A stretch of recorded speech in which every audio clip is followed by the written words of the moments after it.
Bonsoir, quatrième manche du championnat du monde au menu de votre magazine Autorally, spectacle, évasion en Algarve sur la côte atlantique à 280 km au sud de Lisbonne. Paysage de vacances, mais météo de retour de vacances, Georges Biard. Et oui Gérald, bonsoir à tous. C'est le rallye le plus technique du championnat, mais c'est aussi le plus difficile à gérer au niveau des pneus. Et quand la météo s'en mêle, en plus on est sur de la terre très argileuse, ce qui signifie patinoire lorsque c'est mouillé et très abrasif lorsque le parcours est sec. Ici nous allons avoir droit, réjouissons-nous, à un panaché de ces conditions. Il a beaucoup plu ces derniers jours en Algarve. Tout à fait, ce fut une semaine absolument terrible au niveau des reconnaissances. Certaines spéciales ont dû être quasi modifiées. D'accord. Passage à gué, quasi infranchissable, etc. Ça promet. Et c'est un rallye qui est particulièrement difficile parce qu'il comporte de nombreux virages cachés derrière des sommets. Et on commence à Lisbonne par une super spéciale de 3,27 km qui est remportée par Sébastien Ogier devant Jari-Matti Latvala et Andreas Mikkelsen. Triplé Volkswagen dans cette première spéciale. Quatrième temps pour Neuville. Une première journée avec un Ogier un peu hésitant dû à un mauvais choix de pneus. C'est très surprenant, mais le team a imposé d'emporter 2 roues de secours, donc c'est du poids supplémentaire. Il n'est pas très à l'aise avec tout ça. Mais il limite bien les dégâts. Une première journée historique également pour Hyundai. Les 2 premiers temps scratch de la i20 en championnat du monde, signé Dani Sordo qui profitait d'une bonne position sur la route. Sur des spéciales très glissantes, être derrière, c'est un avantage. Enfin, pas toujours. Regardez Evans. Avec la Ford M-Sport officielle. Il était 10e du général et il va donner du travail à ses mécanos jusqu'à 4h du matin pour repartir le lendemain. Un grand classique, Robert Kubica, il aime bien donner du boulot aussi aux mécanos. Il avait promis de vouloir rester sur la route. Là, c'est fait, mais il va y rester un certain temps sur la route. Et le donc problème, il est là. Un bouchon de WRC. Il bloque Anninen, Al-Qasimi, Latvala est deuxième. Latvala est deuxième. Et puis voilà. Et Sven Smets, le team manager de Volkswagen, le Belge, va nous expliquer ce qui s'est passé. La déception, c'est pour Latvala. Essayer d'aller taquiner Ogier, c'est prendre des risques. Je pense pas hier, je pense que dans sa tête il n'était pas là juste pour essayer d'attaquer Ogier, il était là pour essayer de gagner le rallye pour lui-même. Il a fait une erreur en pensant qu'il était encore sur des softs, mais lui il avait un croix mix, soft et hard, et il n'a pas retenu compte qu'il y avait un peu moins de grip et voilà. Voilà, c'est peut-être la différence entre Latvala et Ogier, cette capacité à mieux sentir les pneus et savoir avec quelle pneumatique on roule. Ceci dit, Ogier va passer de la première à la 3e place. Les pneus durs, c'était une erreur. Et c'est Hirvonen qui va terminer cette première grande étape de vendredi en tête, en pneus tendres, avec la Ford. Sur des spéciales théoriquement abrasives, en pneus tendres, ça marche. Pourquoi ? Parce que la spéciale est restée très humide. Devant le jeune Estonien Tanak qui a un demi-programme cette année mais qui reste une flèche. Et lui aussi pensait avoir commis une erreur en choisissant les pneus tendres et puis finalement il est 2e du général derrière son chef de file. Chez Citroën, Östberg termine la journée en 4e position. Par contre pour Mix c'est la cata. Sortie de route au même endroit que Evans le matin en fait avant le départ de la spéciale il cherchait à savoir où était sorti Evans. Là je pense qu'il a trouvé. C'est exactement le même endroit. Ah oui, là, il l'a trouvé. Et puis, il n'était pas bien, Mick, avant. Il ne repartira pas, car l'arceau est endommagé. Thierry Neuville, Nicolas Gilsoul. En pneus tendres, avec de nouveaux amortisseurs, plus adaptés, il signe son premier meilleur temps avec la Hyundai. Un mot sur vous, Hyundai a signé des scratchs sur ce rallye, donc vous voulez effacer des tablettes, donc on n'a plus de Sven Smets et de Freddy Loax sur scratch Hyundai. Mais non, c'est vrai, le dernier scratch d'un Hyundai c'était en 2002 en Australie, je pense la 2e spéciale. Bon, la 3e, celui d'après on est sorti, mais non, voilà, Sordo il a effacé ça d'un tableau. Oui. C'est là qu'on sent qu'on devient vieux. Peut-être un petit peu, oui, mais pour le moment ça va encore. Oui, excellente question de Olivier Gaspard, notre envoyé spécial au Portugal. Vendredi, Hirvonen est en tête devant Tanak, Ogier, Eusberg et Sordo. Et l'air de rien, sur la journée de vendredi, Georges, 50% des meilleurs temps sont signés par Hyundai. Il y a donc une évolution que je qualifierais de rapide. Sur un rallye qui était annoncé comme un juge de paix, puisque là on est au niveau de la mer ou quasiment, donc les voitures peuvent être facilement comparables. Oui, et puis le Monte-Carlo c'était le verglas, la Suède la neige, le Mexique l'altitude, et ici ce sont des conditions qui vont ressembler le plus à 9 rallyes sur 13 durant la saison. Et regardez, Anninen avec la 3e Hyundai, crevaison dès le petit matin samedi. Hirvonen, il est en tête et il se bat pour rester en tête. Je vous rappelle qu'il ne possède que 6 secondes 5 d'avance sur Ogier et 3 secondes 7 sur Tanak. Choix de pneus tendres, il est parti avec 4 tendres et 2 durs, donc il privilégie clairement les pneus tendres et on voit pourquoi. Oui, on a toujours des zones humides. Le chrono d'Ogier, 12 minutes 23-0. Celui d'Hirvonen, 12 minutes 23.2, 2 dixièmes. Donc ça s'annonce chaud. Tout à fait. Et ça s'annonce chaud. J'ai l'impression qu'il est revenu dans il a retrouvé le rythme, en tout cas, ça c'est clair. Et c'est clair que la Ford Fiesta qui a été imaginée par le génial ingénieur belge Christian Loriot est d'un équilibre tel qu'elle est évidente à piloter. Peut-être pas pour tout le monde. Nous sommes dans Santa da Serra. Avec Robert Kubica qui a déjà fait bosser ses mécanos la veille et qui va de nouveau les faire bosser. La seconde partie était beaucoup plus glissante, il va se faire piéger. Et on va l'écouter, l'ancien pilote de Formule 1, Robert Kubica, le Polonais.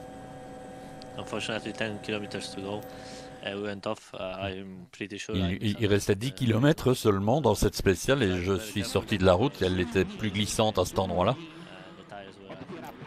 Et les pneus n'étaient plus en très très bon état. Je suis sorti dans le fossé, j'ai tenté de revenir sur la route, mais on est resté bloqué finalement et en fait l'embrayage va lâcher au moment où il va tenter de revenir sur la route. On y était presque. Ça montait vraiment trop fort pour essayer de revenir sur la spéciale. Et dans cette deuxième spéciale du samedi, Sébastien Ogier signe de nouveau le meilleur temps. Son 199e avec la VW Polo. Et surtout, il prend la tête du rallye à Mikko Hirvonen pour 2 secondes 4.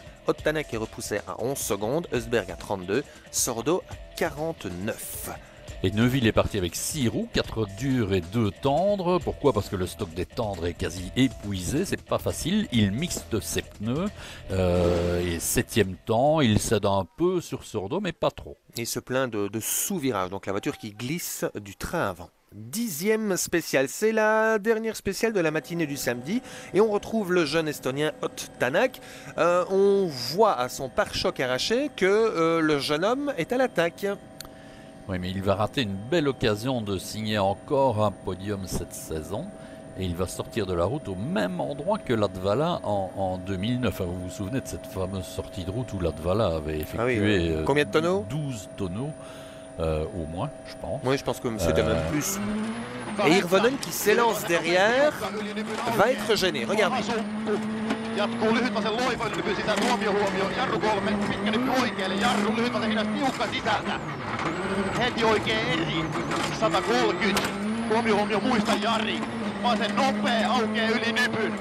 Oula, il y a des signes, et le copilote, il est carrément au milieu de la route. Mikko a compris. Il enlève le wastegate, la pression du turbo. Et que fait-on dans ces cas-là ? La spéciale va être neutralisée, drapeau jaune. Ah oui, la voiture de Tanak est en bas à droite. La spéciale est terminée. Bon, Latvala s'était retrouvé en bas à gauche. Il avait fait au moins 17 tonneaux, si je me souviens bien. Et puis Hirvonen repart en mode liaison pour soulager le moteur et la transmission de sa voiture. Tanak, la voiture, elle est là. Il ne repartira pas, Tanak. En fait, il valait mieux arrêter que de tenter le passage de justesse et perdre du temps en spécial pour Hirvonen. On revient en spécial dans les mêmes l'après-midi, 11 et 12, 19 et 31 km avec Sébastien Ogier qui va d'abord signer le 200e scratch de la VOE Polo Air avec lui au volant. Et il s'envole, hein. L'écart passe à plus de 20 secondes, son après-midi est impressionnante, il gère particulièrement bien l'usure des pneus. On l'a dit ici, hein, ce sont des conditions mixtes et c'est vraiment très difficile à gérer. Et Hirvonen ne parvient pas à suivre, pourquoi ? Ces pneus sont morts, tout simplement. Je pense qu'aujourd'hui on a fait aussi les bons choix de pneus. Hein. On s'est trompé quand même hier au moins une fois. Le matin on avait un pneu de trop, ça c'est sûr. Et l'après-midi il fallait du soft à la place du hard. Aujourd'hui on a fait les bons choix et Seb il a fait le reste. Neuville commence l'après-midi par un 3e temps scratch. Et oui, et pourtant c'est pas facile, hein. Les pneus tendres sont trop tendres, les pneus durs sont trop durs. Mais dans le chrono suivant, on écoute, on regarde, c'est large, et ça a un peu tapé là. Ça a l'air d'aller, qu'est-ce que ça glisse et qu'est-ce qu'on sent que la voiture patine et que ça mange la puissance de ce petit moteur turbo. Et là ils vont concéder 2 minutes 25. Pourquoi ? Parce qu'un tirant de suspension est cassé. Ils sont toujours 5e, mais dans le dernier chrono du jour, ils veulent assurer. Et donc, ils vont rouler c'est surtout qu'ils comme doivent ceci. assurer. Ils doivent. Ouais. Et regardez. La roue est carrément baladeuse. La roue arrière gauche. Hein. Et donc, ils vont, après avoir concédé 2 minutes 25 dans la spéciale 12, dans la spéciale 13, ils vont de nouveau concéder 3 minutes 27 et chuter de la 5e à la 9e place. Mais bon, ils le savent, hein. Ils le savent, hein.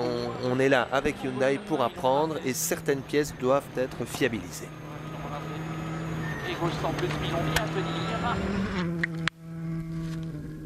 Thierry, waouh, quelle fin de journée, on vous a vu travailler sur la voiture là. Il en faut de l'énergie pour amener une voiture qui a des problèmes techniques comme ça. Ouais, je dirais pas que c'est un problème technique, c'est surtout qu'on a fait une erreur et puis j'ai légèrement frôlé une racine et on a abîmé la suspension. Donc là après, c'est sûr qu'il faut s'investir, il faut essayer de trouver des solutions. Je pense qu'on a bien manœuvré, on a réussi à le fixer pour que ça tienne jusqu'au bout et on a réussi à rentrer surtout. L'énergie, on la trouve où dans ces cas-là ? Ben voilà, c'est surtout l'envie de vouloir bien faire et de vouloir aller jusqu'au bout.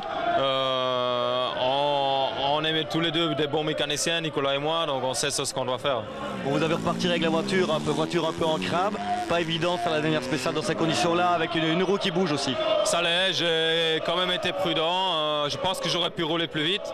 Maintenant, on ne sait jamais jusqu'où ça va tenir, donc j'ai roulé avec une grosse prudence et j'étais content quand j'étais à l'arrivée. Explication sur la touchette ?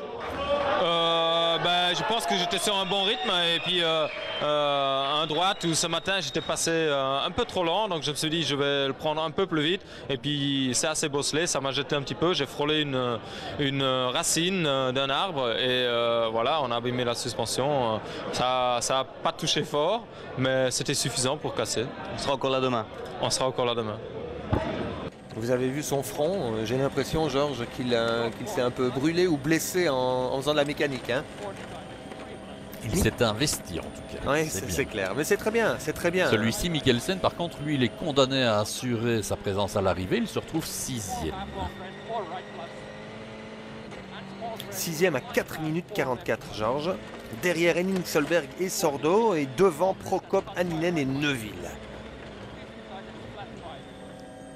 Voici Henning Solberg de retour. Ça reste un bon pilote quand même sur la terre. Il a des problèmes de frein à main. Il se retrouve finalement 5e, mais quand même à 2 minutes 43 de Sordo. Donc il y a un fameux gap quand même entre lui et les voitures de pointe. Hein. En tout cas, les pilotes de pointe. Oui, on a 2 hommes devant, hein. Ogier Hirvonen et puis Østberg Sordo qui se tiennent et puis après Henning Solberg avec la Fiesta privée. Østberg, il garde 20 secondes d'avance sur Sordo. Le voici Østberg avec la Citroën DS3, la seule DS3 encore en course, hein, suite au retrait de Chris Mick, qui est quand même une grosse déception de ce début de saison, hein, pour Citroën. C'est clair que là, il n'a pas marqué de gros points et sa sortie de route tombe vraiment au mauvais moment. Ouais, je pense à Yves Maton, le team manager belge. Qui misait beaucoup sur lui, sur sa pointe de vitesse. Mais bon, la pointe de vitesse c'est bon, mais il faut aussi un peu d'endurance. Oui, parce que Volkswagen va se retrouver en tête du championnat constructeur avec près du double de points par rapport à Citroën. Et Ogier va encore signer un meilleur temps, 38 secondes d'avance en gérant ses pneus, c'est magnifique. Alors que Hirvonen, les pneus arrière sont morts, il évite quand même la crevaison, mais il cède beaucoup trop et l'écart devient impossible à combler maintenant. Alors comment expliquer que les pneus de la Ford d'Hirvonen soient tellement usés par rapport à ceux de la Volkswagen? Peut-être, d'abord, sûrement une question de pilotage, c'est évident, ils n'ont sûrement pas la même approche. Hirvonen glisse plus. Sûrement. Et puis les réglages du véhicule.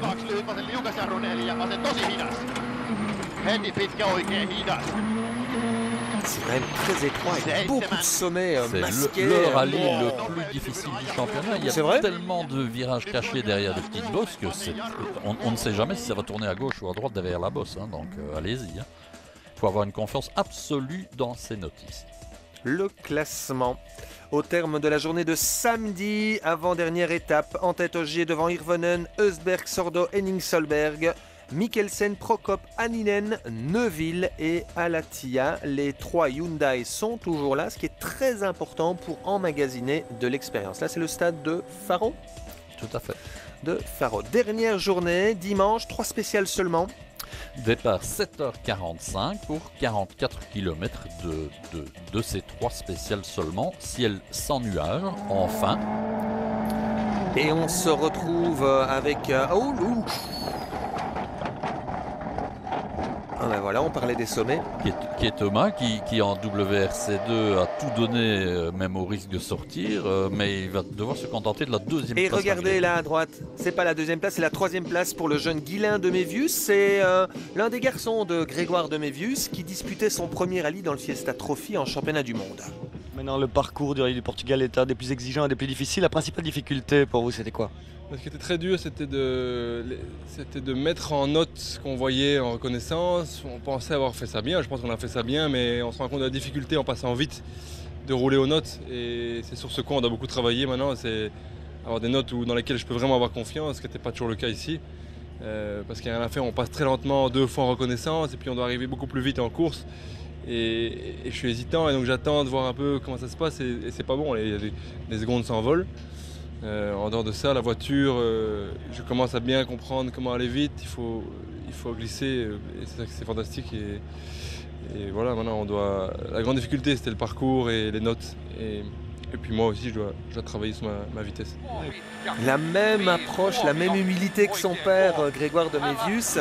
Et puis un podium belge au Portugal, saluons-le. Là, on ne salue pas vraiment Juho Anninen. Que se passe-t-il, Georges?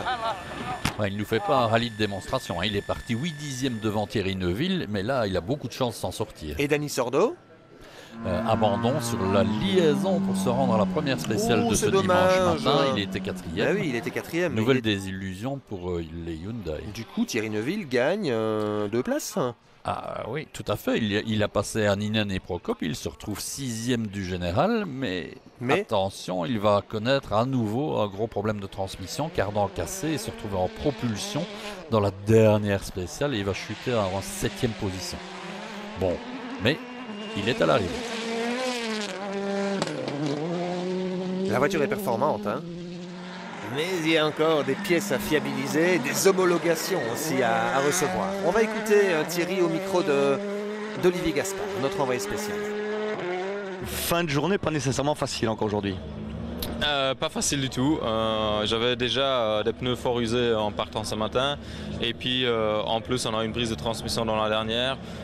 Pourtant qu'on était bien parti pour faire un bon chrono dans la power stage, mais voilà, ça fait partie de l'apprentissage, ça fait partie de la course, c'est du rallye. Le week-end a été dur pour tout le monde, les conditions étaient différentes de ce qu'on a vu par le passé ici. Donc voilà, je pense que malgré tout on a un beau résultat à la clé avec quelques bons chronos et voilà, donc ça nous met en confiance pour le futur. Ouais, quelques bons chronos et votre premier scratch aussi pour Hyundai, c'est important ça aussi. Je ne sais pas si c'est super important, mais voilà, c'est sûr qu'au fur et à mesure des rallyes, il doit y en avoir des scratchs. Si un jour on va être devant, maintenant il y a encore tellement de trucs qu'on va améliorer, qu'on travaille dessus, donc il faut nous laisser encore un peu de temps. À chaque rallye, vous apprenez des choses. Qu'est-ce que vous avez appris? Qu'est-ce qui va vous servir pour le prochain rallye ici? On a vu qu'en termes d'amortissement, on peut encore s'améliorer. On a vu aussi que par rapport au Mexique, en termes de puissance, on est nettement mieux quand on roule en altitude normale, je dirais. Et donc ça met vachement en confiance. Et puis malgré tout, on a vu qu'il n'y a pas eu trop de soucis mécaniques. Le terrain était dur pour les voitures. Il y a eu le souci de Danny malheureusement. Et puis nous dans la dernière spéciale, mais voilà, on peut facilement travailler dessus. Oui, et puis dans cette dernière spéciale, il va perdre la 6e place pour 5 secondes 1 face à et Prokop. Le 6e, c'est Prokop. Il est toujours là, sans coup d'éclat, mais il est toujours là. Est-ce que vous pensez que sans les problèmes de fiabilité, Neuville pouvait viser le podium, Georges? Non, pas ici. Raisonnablement. 4e alors, devant Mikkelsen. Oui. Oui. Oui, plus rapide que Prokop, plus rapide que Henning Solberg, évidemment, et je pense que Mikkelsen. Voici Henning Solberg, bien en régulier, 5 minutes de concédé sur Ogier, il termine 5e. Et le seul à utiliser des pneus Pirelli. Les autres roulent en Michelin. Très bien. Très bien. Excellente image. Très très belle. On passe de l'asphalte à la terre avec Mikkelsen. Après un début prudent, obligé par des consignes strictes, après ces 2 crashs du Mexique, c'est pas mal. 4e. Bien aussi Eusberg. Yves Baton lui a demandé d'assurer. Il a été capable de le faire. Il termine 3e avec la Citroën et marque quelques petits points constructeurs malgré. Et 3e dans la Power point Stage aussi. Oui. Un point en plus grâce à la Power Stage. Mikko Hirvonen, 2e. Ah oui, il termine avec des pneus à l'agonie, mais ceci dit, 2e du général, c'est et de loin son meilleur résultat de la saison. Bravo, il est revenu dans le coup. Ouais, il n'avait plus gagné de rallye depuis la Sardaigne en fin 2012 avec la Citroën. Bon, la victoire, c'est pas encore pour maintenant, quoique, on verra. On s'en rapproche fortement.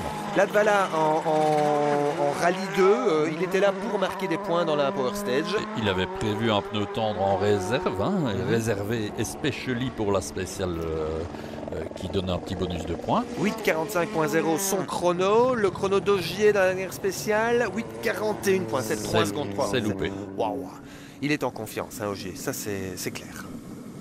4e victoire ici au Portugal, 19e victoire en championnat du monde. 3 victoires en 4 courses, c'est un très bon début de saison, d'autant plus que Jari-Matti est parti à la faute ce week-end, donc on fait un break au championnat. C'est de bon augure pour la suite. Maintenant la saison est longue et il ne va pas falloir se relâcher, je le répète à chaque fois. Mais c'est vrai que pour l'instant tout s'annonce pour le mieux pour la suite. Et votre force c'est la maîtrise d'un rallye, vous êtes un peu sous pression et puis dans les longues spéciales, bam, on met le coup qu'il faut là. On a su faire une course très intelligente, je pense, ce week-end. On est parti sans trop pousser au début quand les conditions étaient compliquées, d'autant plus qu'on n'avait pas forcément les choix idéaux de pneus. Et ensuite le deuxième jour, pareil, on s'est pas énervé. En fait, on a pris le temps de laisser les choses venir, de bien gérer notre usure de pneus. Et puis sur la longueur, ça a vraiment fait la différence. Donc je suis content d'avoir géré ma course comme ça. Moi sur Ogier, encore une fois vainqueur. Il est imbattable pour le moment. Je pense que oui, il est très bien dans sa tête, il a la meilleure voiture, l'équipe est super bonne, il n'a aucun souci mécanique. Donc voilà, après les conditions étaient pas mal pour lui le premier jour. Donc pour le moment il est dans une spirale avec beaucoup de chance aussi. Et quand on a vu ses crashs au Monte-Carlo en Suède, il a quand même toujours pu s'en sortir. Mais ça arrive parfois à tout le monde quand on est dans une bonne spirale et parfois ça tourne moins bien. Pour vous, il faudra attendre l'année prochaine pour aller titiller un peu là? On n'est pas dans la même situation, pas du tout. Je dirais, on peut se comparer avec sa saison dans la Skoda où il n'a pas fait des résultats non plus. Donc voilà, il faut attendre, il faut être passionnant, vous comme moi. Être patient, Georges. 4e victoire au Portugal pour Sébastien Ogier. Il est à un succès du record du Finlandais Marco Alén. Et puis pour VW, c'est la 8e victoire consécutive. On égale le record de Citroën ici, à noter aussi. Oui, Neuville 7e. Prochain rendez-vous, l'Argentine. À la mi-mai, on va enfin retrouver de longues spéciales, de mythiques spéciales sur un parcours particulièrement passionnant aussi. Et en raison du décalage horaire, on vous proposera Autorally non pas le dimanche soir, mais Mercredi. le mercredi. D'ici là, bonne nuit. Bonsoir.